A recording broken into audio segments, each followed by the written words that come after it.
इस वक्त की बड़ी खबर आ रही है। अयोध्या राम मंदिर चढ़ावा चोरी मामले में एफआईआर दर्ज हो गई है। दरअसल राम जन्मभूमि ट्रस्ट ने दर्ज कराई एफआईआर। अयोध्या के थाने में एफआईआर दर्ज हो गई है। बड़ी और महत्वपूर्ण खबर हम आपको बता रहे हैं, जानकारी आपको देते चले। राम मंदिर चढ़ावा चोरी मामले में एफआईआर अब दर्ज कर दी गई है। राम जन्मभूमि ट्रस्ट ने ये एफआईआर दर्ज कराई है। अयोध्या के थाने में एफआईआर दर्ज हुई है। तो जो बात लगातार सामने आ रही थी, कहा जा रहा था कि इतने दिन हो गए, इतना चढ़ावा चोरी को लेकर तमाम सबूत पेश करे जा रहे हैं, एफआईआर अभी तक नहीं दर्ज हुई है। तो अब खबर यह है कि अयोध्या में अब इस पूरे राम मंदिर चढ़ावा चोरी कांड को लेकर एफआईआर दर्ज कर दी गई है। राम जन्मभूमि ट्रस्ट ने इस एफआईआर को दर्ज कराया है।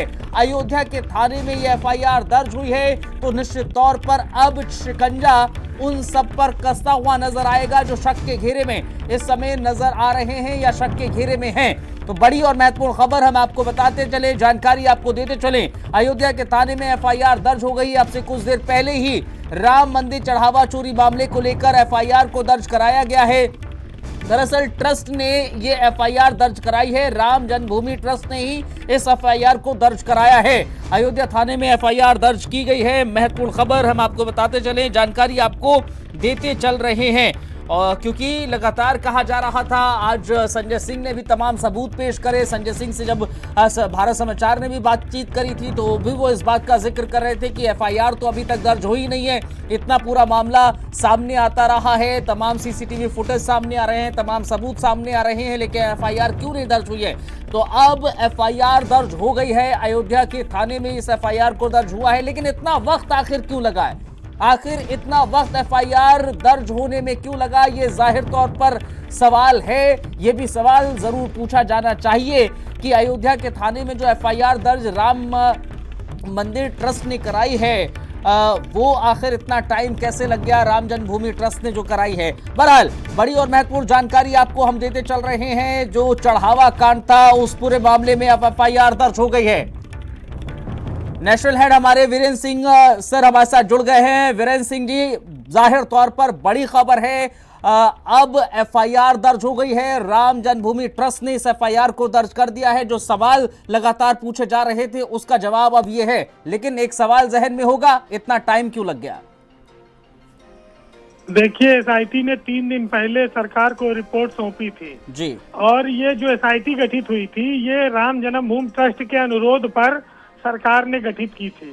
जब ये एसआईटी गठित हो गई और एसआईटी ने अपनी प्रारंभिक रिपोर्ट दे दी तो फिर सरकार ने ऐसा जो राम जन्मभूमि ट्रस्ट है उसको ये सारी जानकारी दी और इस मामले में राम जन्मभूमि ट्रस्ट की ओर से एफआईआर दर्ज की गई है।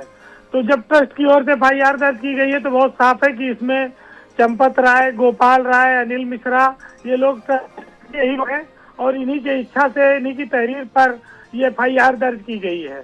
तो अयोध्या कोतवाली में एफआईआर दर्ज हो गई है। अयोध्या में चंदा चोरी के मामले में एसआईटी ने कोई एफआईआर दर्ज नहीं की है। ये राम मंदिर ट्रस्ट की ओर से एफआईआर दर्ज की गई है। अब इसकी जांच साधारण तौर पर पुलिस करेगी, लेकिन एसआईटी की रिपोर्ट सार्वजनिक नहीं की गई है कि क्या उसमें फाइंडिंग आई थी, क्या पाया गया।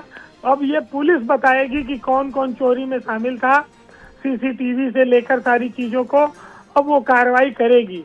अभी ये देखना होगा कि ट्रस्ट ने इस मामले में कितने लोगों को नामजद कराया है और किन किन धाराओं में मुकदमा दर्ज किया गया है जी। 420 है, लूट है और जनता के धन का गबन है।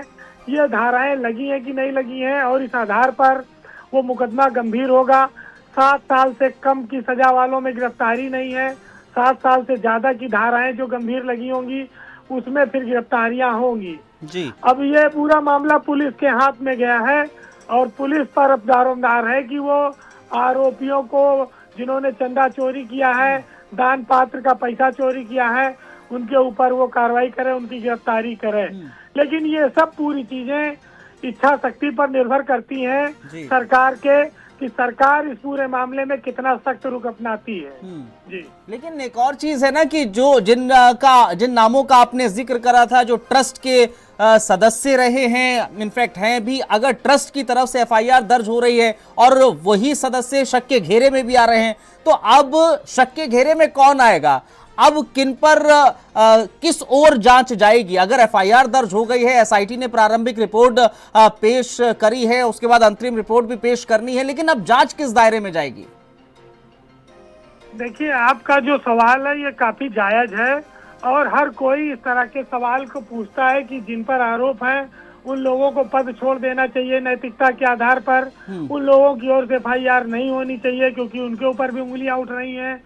तो उसमें चाहे चंपत राय हैं, गोपाल राय हैं और चाहे अनिल मिश्रा हैं। लेकिन अब चूंकि ट्रस्ट वहां पर रामलला के प्रबंधन की जिम्मेदारी है, उसके ऊपर सारे चीजों की, तो उन्हीं के अनुरोध पर सरकार ने एसआईटी बनाई थी। अब उन्हीं को कहा गया है कि आप एफआईआर दर्ज कराइए। अब उन्होंने एफआईआर दर्ज कराई है। अब ये पुलिस को जांच में देखना होगा कि वो इतना साहस कर पाएगी कि जो ट्रस्ट के पदाधिकारी हैं उनकी कोई कमी मिलती है तो उनके खिलाफ कार्रवाई कर पाएगी, उनकी गिरफ्तारी कर पाएगी, या छोटे नीचे कर्मचारियों की गर्दन दबाकर वो मामले को रफा दफा कर देगी, चार्जशीट लगा देगी। अब ये सब पुलिस के ऊपर जाएगा। लेकिन ये बात बहुत जायज है कि जितने सारे लोगों पर आरोप लगे, उंगलियां उठी, वो लोग ट्रस्ट में अभी बरकरार हैं और उन्हीं के लोगों के द्वारा एफआईआर कराई गई है। तो जो नैतिकता कहती है, जो उच्च कोर्ट की नैतिकता कहती है, उसका पालन तो देखिए नहीं हो रहा है, हर कोई जानता है। लेकिन अब कानूनी प्रक्रिया का पालन शुरू हो गया है। अब कानून के हिसाब से कार्रवाई होगी। एफआईआर दर्ज हो गई है। अब पुलिस तो देखिए वही करती है। पुलिस को सबको पता है कि जांच रिपोर्ट में जैसा आदेश मिलेगा वैसी रिपोर्ट बनाएगी। पुलिस में इतना दूध का दूध पानी का पानी जब एसआईटी नहीं कर पाई तो पुलिस कहाँ कर पाएगी? जाहिर तौर पर है, जब एसआईटी नहीं कर पाई तो पुलिस क्या करेगी? बहरहाल बहुत बहुत शुक्रिया, बहुत धन्यवाद सर आपका हमें ज्वाइन करने के लिए। अब इस विषय पर आगे क्या होगा ये जरूर देखने वाली बात होगी, क्योंकि जाहिर तौर पर राम जन्मभूमि ट्रस्ट की तरफ से इस एफआईआर को दर्ज कराया गया है। काफी वक्त लग गया एफआईआर दर्ज होने में। अब ट्रस्ट की ओर से एफआईआर दर्ज कराई गई है। जाहिर है मामला औपचारिक आपराधिक जांच की दिशा में अब आ गया है, कानूनी दायरे में आ गया है। कानून के लिहाज से जांच पड़ताल होगी, लेकिन किस तरह होगी ये जरूर देखने वाली बात होगी। ट्रस्ट की तरफ से जो तमाम सदस्य हैं जिनका जिक्र वीरेंद्र सिंह कर भी रहे थे, हमारे नेशनल हेड कर रहे थे, वो भी शक के दायरे में थे और बहुत पहले से शक के दायरे में थे। लेकिन अब ये जरूर देखने वाली बात है कि अब जांच कहां तक जाएगी। राम मंदिर चढ़ावा चोरी केस में एफआईआर दर्ज हो गई है। एसआईटी जांच के बीच ट्रस्ट ने खुद रिपोर्ट लिखवाई है।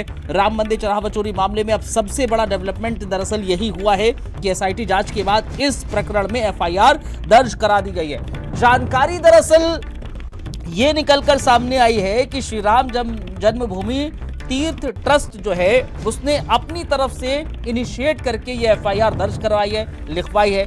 अब तक इस मामले में एसआईटी जांच चल रही थी, लेकिन एफआईआर दर्ज होने के बाद जांच का दायरा और गंभीर हो गया है। लेकिन सवाल जाहिर तौर पर यह है कि जब मामला सिर्फ आंतरिक गड़बड़ी का नहीं बल्कि रामलला के चढ़ावे और करोड़ों हिंदुओं की आस्था से जुड़ा हुआ है, तो अब एफआईआर के बाद किन लोगों पर कार्रवाई होगी, ये बड़ा और महत्वपूर्ण सवाल है। और जाहिर तौर पर चढ़ावा चोरी मामले में लगातार नए आरोप, दस्तावेज और सवाल भी सामने आ रहे हैं। चाहे कितने ही मुश्किल रास्तों